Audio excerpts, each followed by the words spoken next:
You're listening to the Autism Weekly podcast. Each week, we share community voices and bring light to stories that increase awareness, acceptance, equity, access, and inclusion. If you haven't already, subscribe to join the Autism Weekly family. I'm your host, Jeff Skibitsky. This week, we welcome professor and author Dr. Hank Schlinger to the podcast to talk with us about how building self-esteem plays a role in living a happy and healthy life. Dr. Schlinger is the author of the book, How to Build Good Behavior and Self-Esteem in Children, which is an excellent resource for both parents of kids on the spectrum as well as the clinicians that help those children. Thanks for joining us, Dr. Hank. Welcome to the podcast.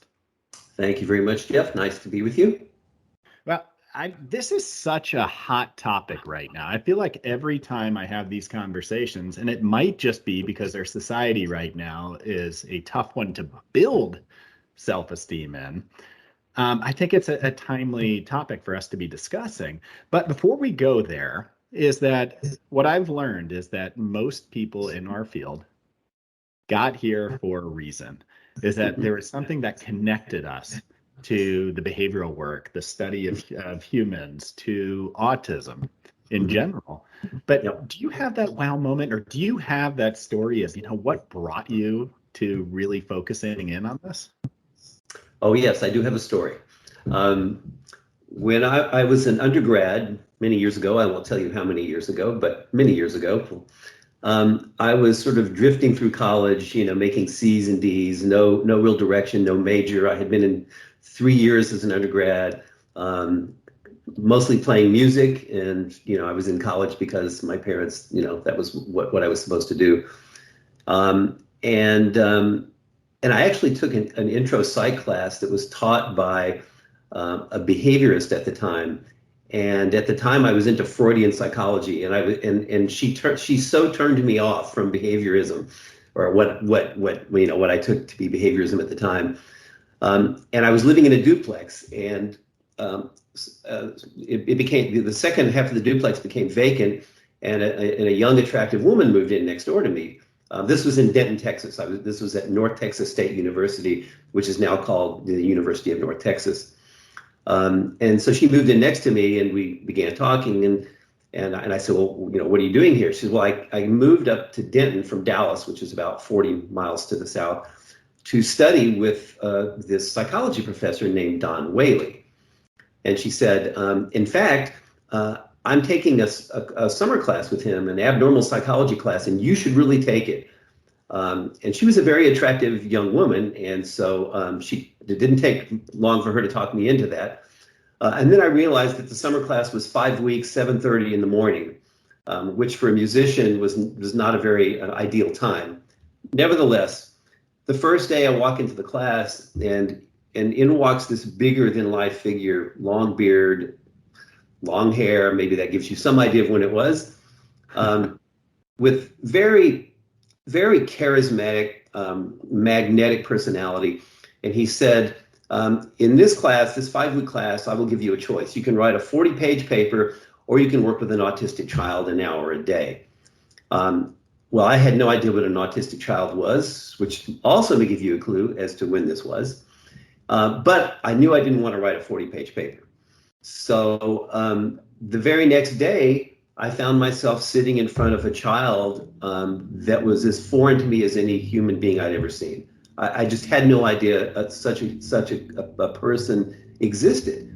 The kid that I began working with or training with was nonverbal, a lot of stereotype behavior. Of course, some acting out behavior, some tantruming, some self-injurious behavior, and echolalia. And I had no idea what echolalia was. And so here I am as an undergrad sitting in front of this kid one-on-one, and my mind was blown. And after a few weeks, I began to see that what I was trained to do was actually making noticeable changes in this kid's behavior for the better. And that blew me away even more. And that's why I'm here today talking to you. I mean, in short order. Yeah, and it sounds like, just even listening to that story, is that he probably impacted you in the same way, like you said, I felt like, oh, I could see changes, but he was probably changing you in the same way. He was changing the trajectory of your life and helping you to kind of see different ways, perspectives, and which I think is hard, but it goes to this self-esteem issue. And this that's the one piece that I think is a big variable within treatment right now, within the way that we are adjusting to interactions in society, is how do we maintain a good, healthy view of ourselves through the process? And I'd love for you just to give our audience the background of what exactly is self-esteem, because I think that it's a very broad definition. And why is it important for all of us, not just autistics? Why is it important for everybody to have healthy self-esteem? Well, I'm not sure about this answer to the second part of the question. The first part of the question, I approach everything, including how we define terms. I approach that from a radical behavioral perspective. So there is no such thing as self-esteem. There is simply a verbal response self-esteem. So the way that I view it is, under what circumstances would you be likely to say that someone else or yourself has self-esteem? Usually we would do this with someone else. So like as I interact with you, I might observe your behavior, how you talk about yourself, how you present yourself, and I might say, I think Jeff has pretty good self-esteem, pretty positive self-esteem. On the other hand, if you were kind of, slovenly and your hair wasn't combed and you looked down all the time and you spoke quietly and you maybe talked about yourself in negative ways, then I might say, well, Jeff doesn't have very good self-esteem. So self-esteem itself is just a term or a verbal response that we make.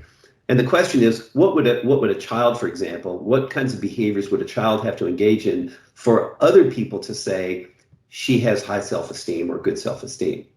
And then once you answer that question, then you would proceed to teach those behaviors.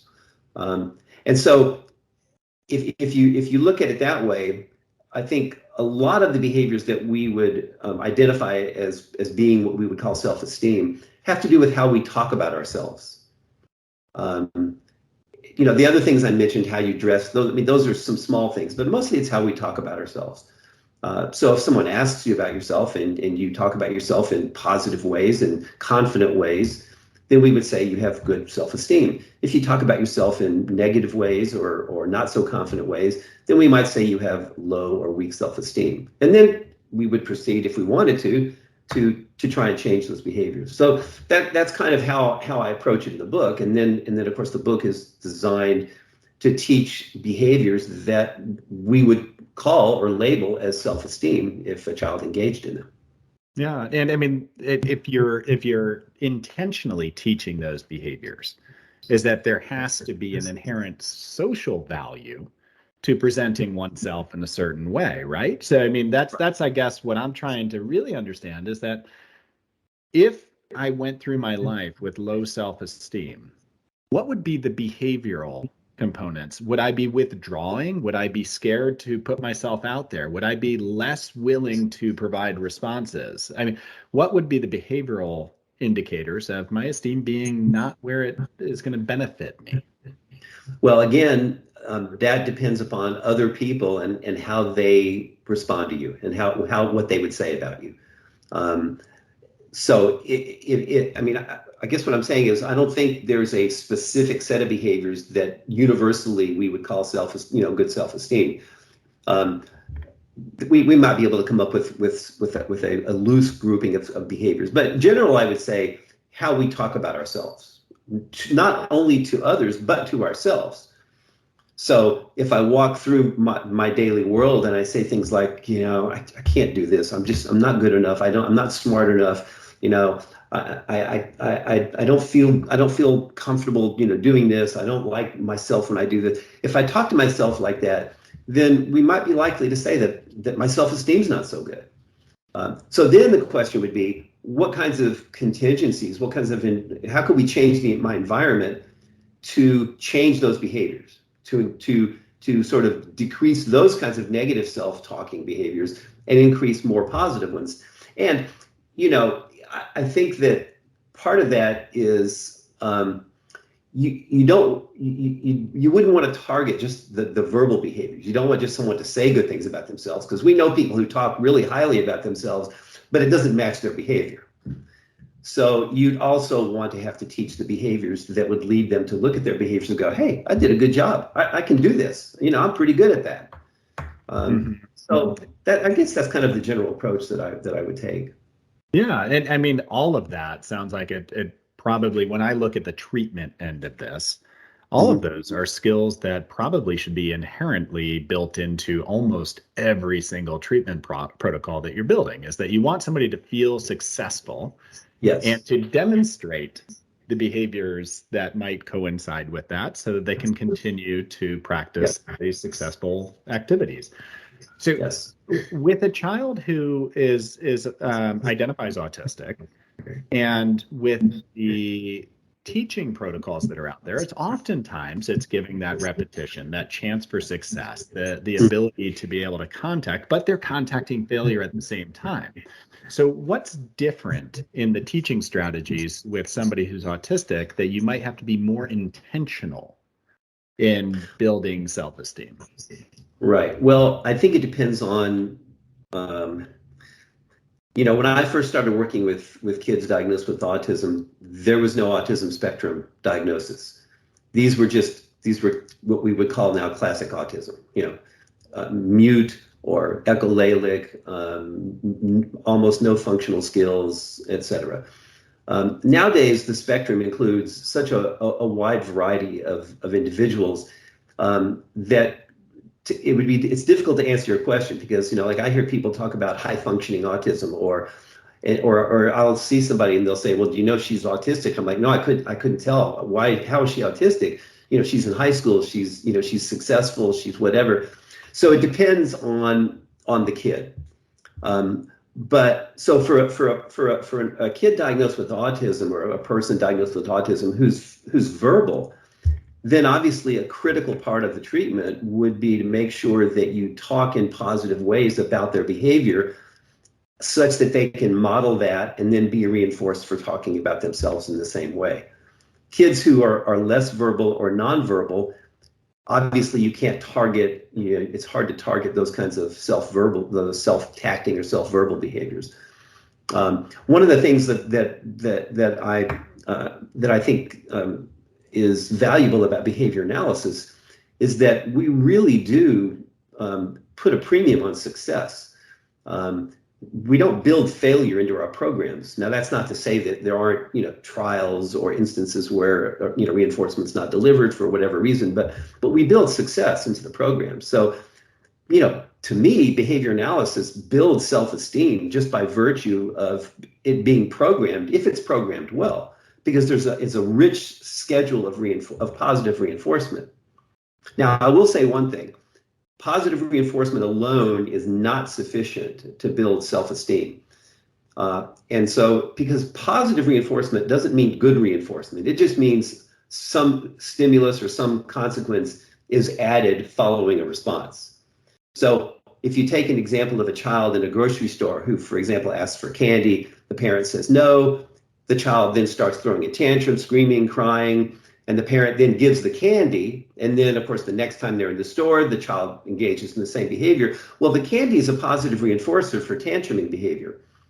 But does the child enjoy doing what he or she's doing? Do they feel good about themselves doing that? Of course not. The parent, neither the parent nor the child feels good about that, even though the behavior has been positively reinforced. So I think part of it depends not just on using positive reinforcement, but it depends on the behaviors that we choose to positively reinforce. Absolutely. And just I know you want to ask another question, but just one of the points of my book is that starting early in life, no matter whether a child is diagnosed as autistic or not, parents should try to be aware of the behaviors they want to see in their kids and make sure they positively reinforce them with attention, with praise, with access to privileges or other things, and also talk to them in positive ways at the same time. Like, not just good boy, right? But wow, you put that puzzle together all by yourself. That's great. You managed to find all those pieces or something like that. Mm-hmm. And then, because we know that kids talk to themselves in the way that parents talk to them. So after that, the kid says, I put that puzzle together all by myself.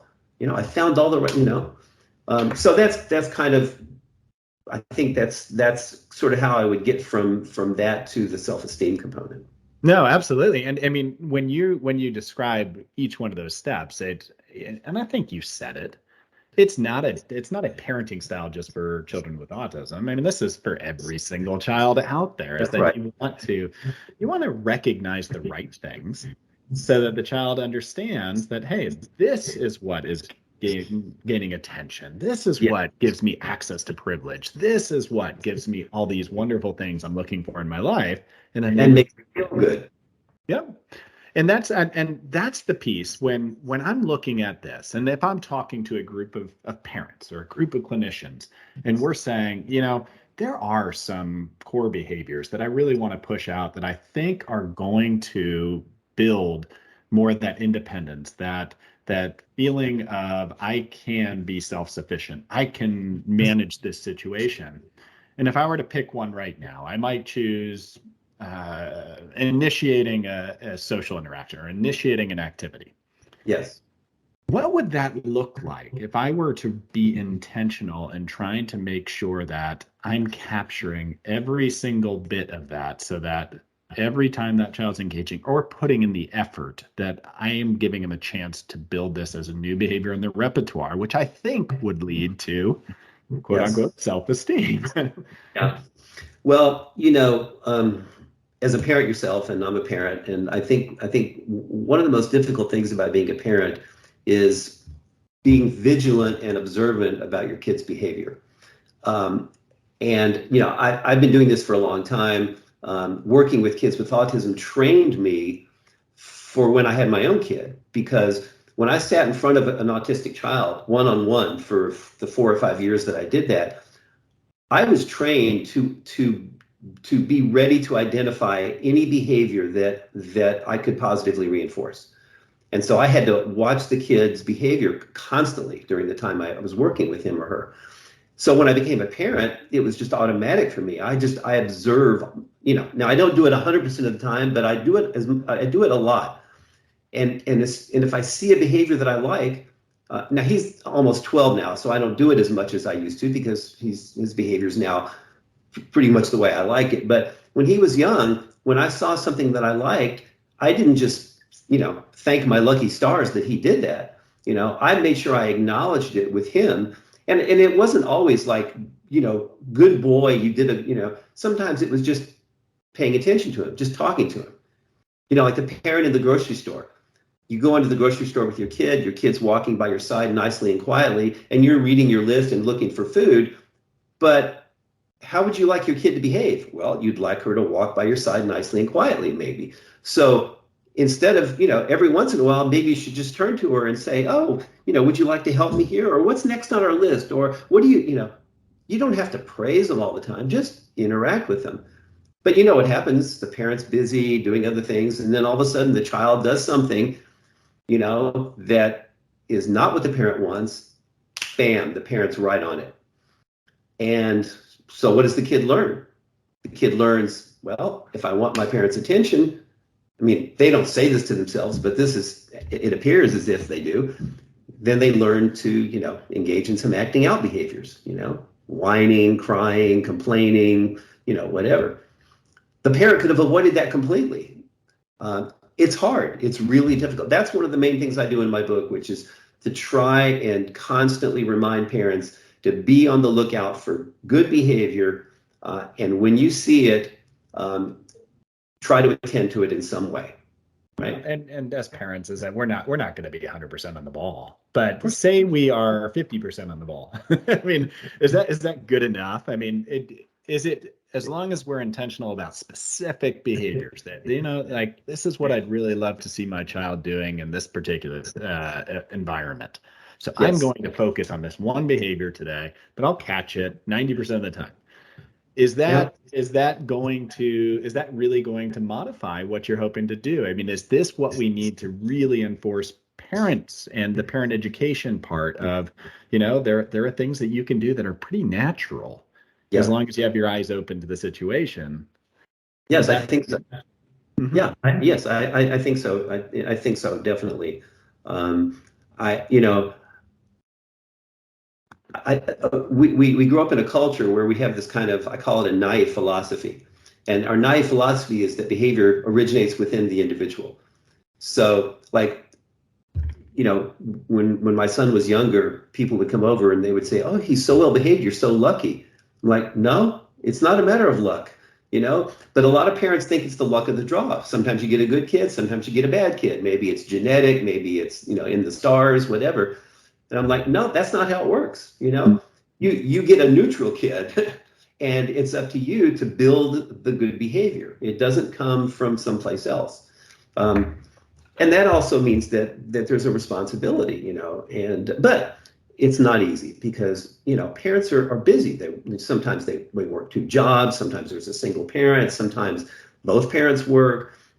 Sometimes there's more than one kid in the house. There's a lot of things that are demanding your attention, and it's a really hard job. I mean, I can't think of a more difficult job, especially when you look at what your final product is. Like, I ask parents, what is your goal with this child that you just had? Well, see, my goal is to raise an independent, productive, happy, healthy kid.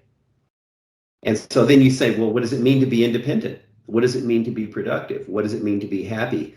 And I try to identify some of the behaviors that you would call independent, productive, happy, and then you try to identify them, notice them when they occur, and make sure that you attend to them or something. So And when you do walk that with the parents and walk that path and help them define it, it probably is a light bulb moment, because you look at the macro level of this, is that if I had my child and the one in the grocery store that you framed for us so well, that was getting attention solely for some of those behaviors that may be more disruptive, grabbing something and throwing it in the cart that shouldn't be there, or throwing the tantrum. Eventually, despite that momentary reinforcement and that behavior going up, and them starting to realize I can change my parents' behavior just by being disruptive or causing a scene. But in the long run, the macro level is that doesn't work with the rest of society. And it's not something that's going to be effective for them, which when they start to contact failure more and more often with these learned behaviors, that's where I'd see, I yeah. guess, the term of self-esteem start to really come into place, is that failure has to reduce somebody's feeling of confidence, success, and Oh, yes. self-appreciation. Well, yes. And then you see that in families where kids can't do anything right, you know? I mean, if you see kids who have been raised in families where they just can't do anything right. They can't do anything well enough.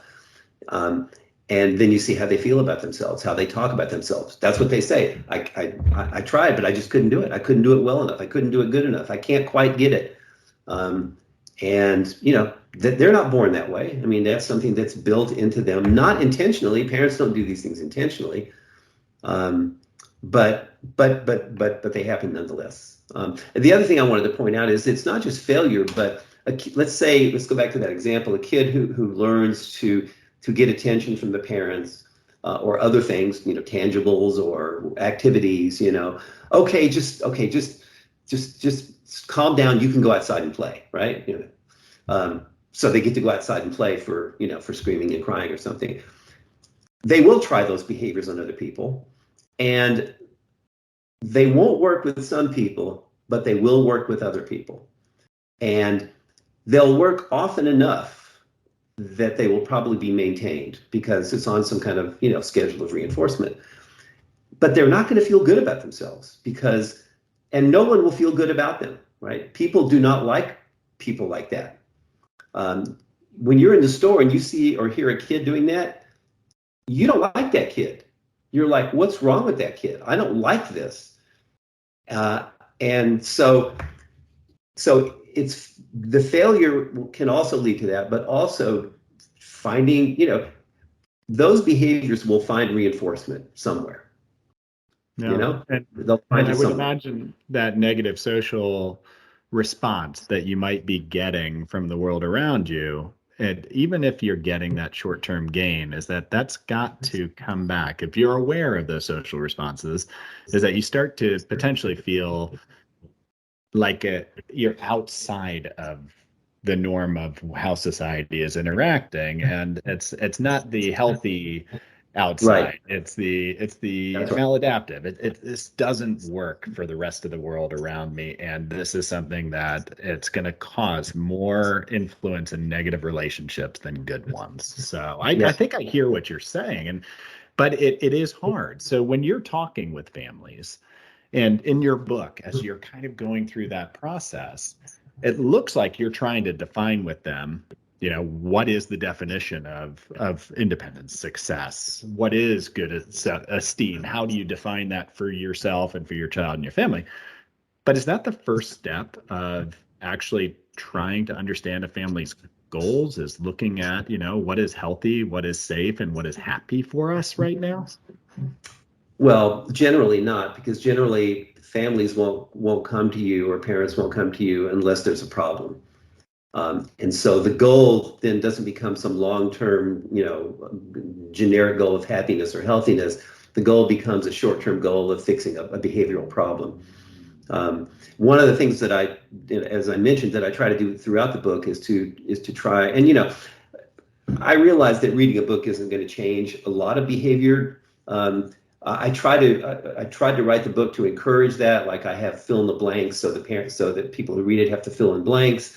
It's a little bit of program instruction. There are quizzes at the end of each chapter that parents or others, can look at. If they can't remember the answer, they go back to the chapter. I give a lot of examples to hopefully, hit a range of examples that apply to everyone. But having done that, I realized that parents are already trained. They're trained by their parents. And sometimes to break that cycle of training, which is sometimes not very productive, it takes more than a book. But I hope the book that might be at least a first step. And then, of course, parents of kids diagnosed with autism, hopefully they are receiving good quality parent training from the agency or organization that's helping their kids. And that takes me to a whole other issue, because I believe that agencies nowadays, at least many of the ones I'm familiar with, that serve families of kids with autism, where you go into a kid's home and you have behavior technicians or BCABAs or whatever working with the kid directly. For the last several years, I've just really come to believe that's the wrong model. That people should go into the home and train the parents, because when you leave, guess what happens? All those contingencies and all that stimulus control that you developed with the kid as a behavioral technician or BCBA, that's gone. Now it's back to the parent. And the parent's calling you like, they were behaving so well when you were here, and now, you know. And so I really believe that a majority of the services should be directed towards training parents, because at some point you're going to be gone, Yeah. and it's the parents who are going to be with the kids. And so I know some agencies that do that more or less, but I know a lot that don't. Yeah, and having that parent engagement, that stakeholder participation, whether it's parents or other family members or community Yeah. members, Yeah. is that you won't be able to carry the skills over across environments unless they are actively involved. But I mean, you had a good point earlier in the fact that parents, they're starting off with a kind of finite amount of time that they can attend to be able to change behavior. So it does take a team at points, is that you need Yes. your babysitter, your preschool, your behavior analyst, your RBT, your speech therapist, whoever it is that's helping your child, all to be unified in the approach, Yes. and for the parent to feel confident that they can carry it over. And I think there needs to be more emphasis on that as well. I agree with what you're saying there. But as you're looking at it and you're trying to say, okay, You have a family situation where the family is trying to learn new behaviors. The child's trying to learn new behaviors. You're trying to figure out what's important, but getting through life itself is sometimes just hard, and it's Yes, easier just to do. How do you encourage the families to take a step back instead of just taking care and doing everything for their child? How do you help them to realize, sometimes it's worth that extra 20 minutes for them to work through something, to build tolerance, to build persistence? well, you know, that's hard to do by just talking to a parent.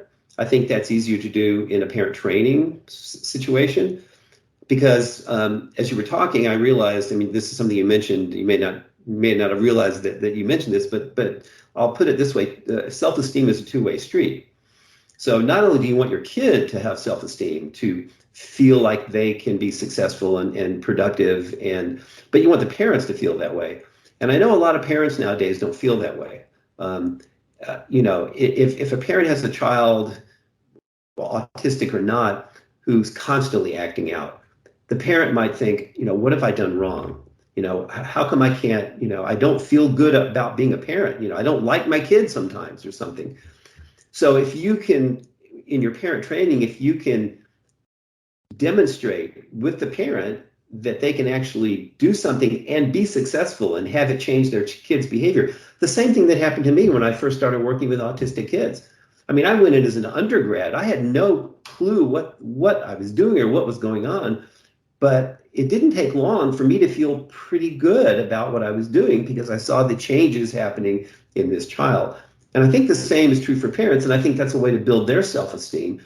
And I think it builds that relationship, that loving relationship between the parent and the child. We talk about unconditionally loving kids, and that sounds good, but if your kid is always acting badly and is difficult to control and screaming and crying and throwing things all the time, you might say, I love my kid, but it's hard to love that. But if you can do something to get that to change, then the door is open for a little bit of sunshine. So you go, oh yeah, I love it when she's like that. Oh, and now she can do this. I love it. And then so I think that the self-esteem thing is a two-way street. And parents, if they're successful, and to the degree that they're successful in helping their kids, they're going to feel good about themselves and about their kids too. Yeah, and the fact that you put that out there and that you were able to articulate it so well, I think is important. Oftentimes, I think that the clinical world forgets about the fact that families need to contact success themselves in order to maintain the motivation, in order to maintain the desire, not the desire, but the ability to put forth the added effort and the response effort to get to where they want to go. And we oftentimes throw out 20, 30 things that we want the family to do. You do that, you're setting yourself up for failure. You have to find those bite-sized successes. Right. Well, you would never do that with a kid, right? No. You would never throw 30 things at the kid, right?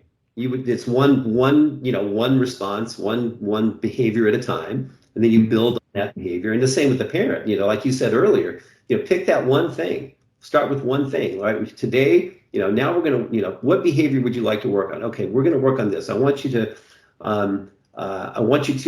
throughout the day, I want you to, let's come up with a behavioral definition that we all agree on, and then throughout the day, you observe it, write down how many times you observed it, write down, what was going on when your child did this, write down what happened afterwards.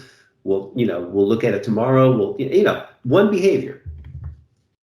No. And I think if you can teach them to be successful with one behavior, they're going to feel better and more willing and motivated to, can we do another one? Can we tackle another one? Yeah.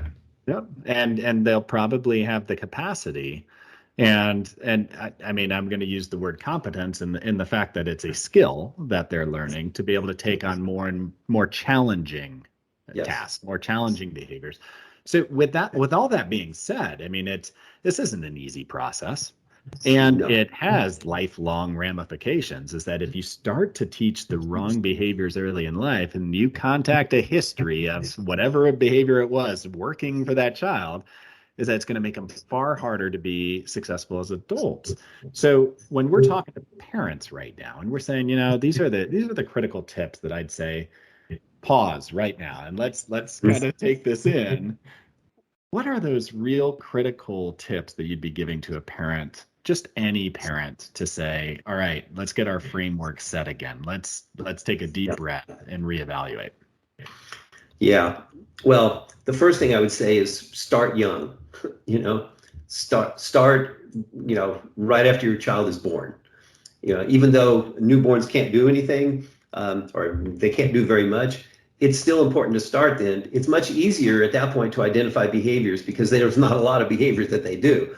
So, start as early as possible, identify behaviors that you like. What do you like? Now, we're both, you and I are both assuming that we're talking about normal, healthy parents, right? So what behaviors do you like? Do you want your kid to turn her head to look at you? Do you want her to smile?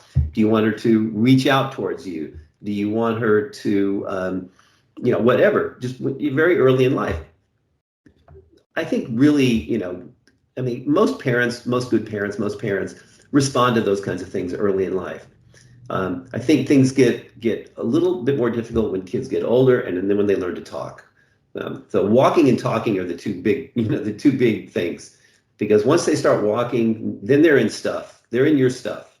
And, if your child starts walking and he walks over to your very expensive stereo system and starts messing around with stuff, well, how should you react? Well, a lot of parents just become dramatic, don't do that, and the kid's like, oh, there's a cartoon here, because it's very dramatic. They like the dramatic. And then you find them doing it again. And I thought I told you not to do that. And so that's a good point where you could stop and say, is there another way that I can approach this? Can I offer an alternative for my child at that moment in time that I can then pay attention to him or her? Can I distract them with something else?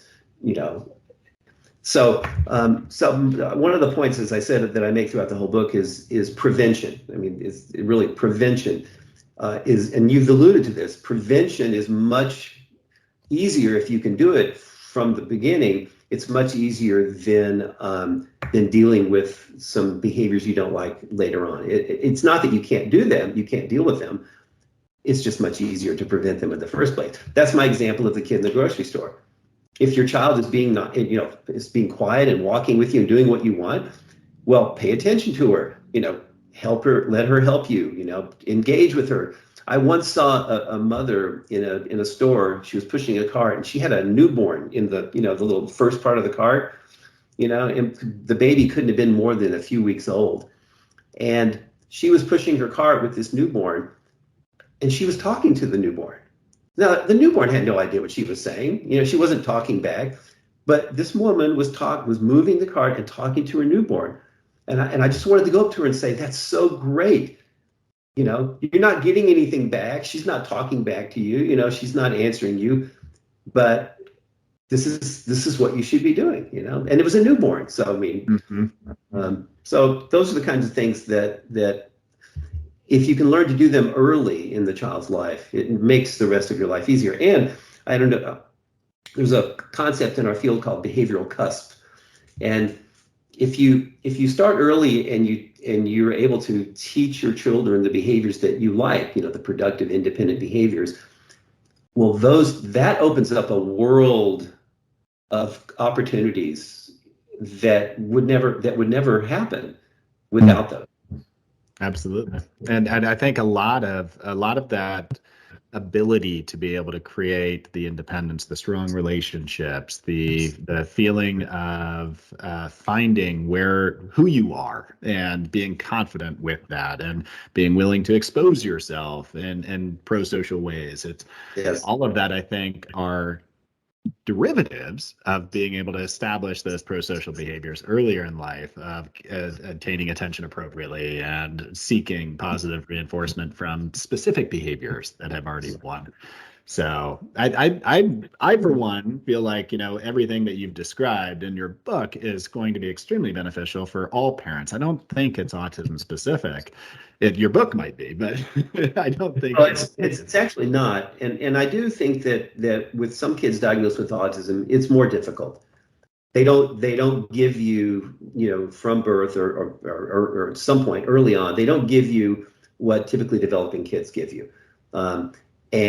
But from the moment that you realize that there's something different, that's the time to try to build those behaviors. Because I know a lot of a lot of the parents of autistic kids that I worked with, they felt guilty about having these kids. They felt remorse. They felt like they had done something wrong. They were, and of course, you have to break through that.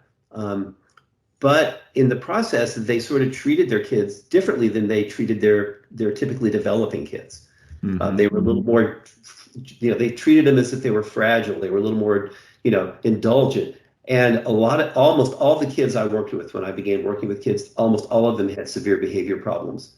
And at the time, that was part of the diagnosis of autism because all of the kids had that. But that's not part of autism. Behavior problems are not limited to kids with autism. There are plenty of typically developing kids that have horrible behavior problems. So, and I think that, the kids that I worked with, you had to break through this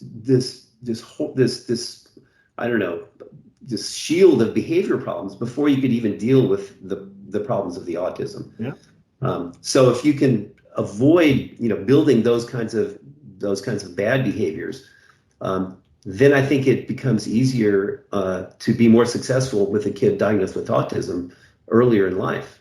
No, and I appreciate the sentiments. I think that you're spot on with the fact that a lot of these behaviors, they interfere with being able to establish some of the skills that would really empower these children to be whoever they want to be and contribute in whatever way of life they choose to contribute. But you have to get past the behaviors.